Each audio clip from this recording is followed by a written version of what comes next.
ఈరోజు ఎంతో టేస్టీగా ఉండే చామగడ్డ మిరప్పొడి ఎలా తయారు చేసుకుందామో చూద్దాం. చామగడ్డలను శుభ్రంగా కడుక్కొని కుక్కర్లో వేసి 2 గ్లాసుల వాటర్ పోసి 3 విజిల్లు రానివ్వాలి. కుక్కర్ విజిల్ పోయినాక వీటన్నిటిని ఒక ప్లేట్లోకి తీసుకొని చల్లారనివ్వాలి.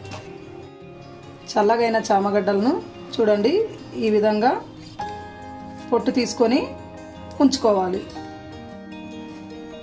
ఈ విధంగా చామగడ్డలన్నిటిని ఒలుచుకున్నాక చూడండి ఇక్కడ చూపించినట్టు ఈ విధంగా చామగడ్డలను కట్ చేసుకోవాలి.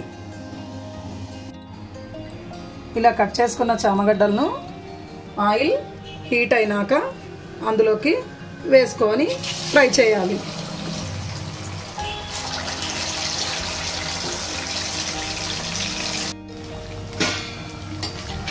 చామగడ్డలన్నీ బాగా ఫ్రై కావాలి.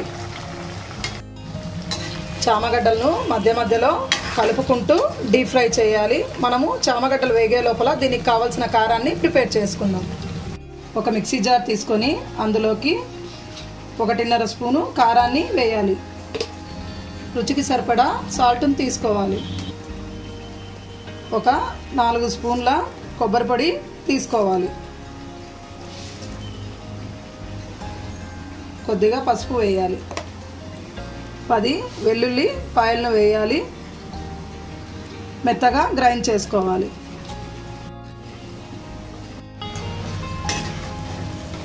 చూడండి చామగడ్డలని ఇలా పైకి తీసుకొని ఇలా పట్టుకొని చూస్తే బాగా క్రిస్పీగా ఉండాలి. ఆ విధంగా ఉన్నప్పుడు చామగడ్డలు బాగా ఫ్రై అయినట్టు. ఇప్పుడు చామగడ్డలను ఒక ప్లేట్లోకి తీసుకోవాలి.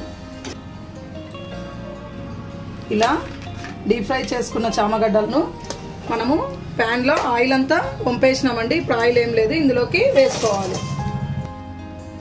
ఈ విధంగా గ్రైండ్ చేసుకున్న కారపొడిని వేసేయాలి. ఇలా వేసుకున్నాక చామగడ్డలన్నిటిని ఈ విధంగా కలుపుకొని ఒక 2 మినిట్స్ ఫ్రై చేయాలి. 2-3 నిమిషాల తర్వాత స్టవ్ కట్టేయాలి.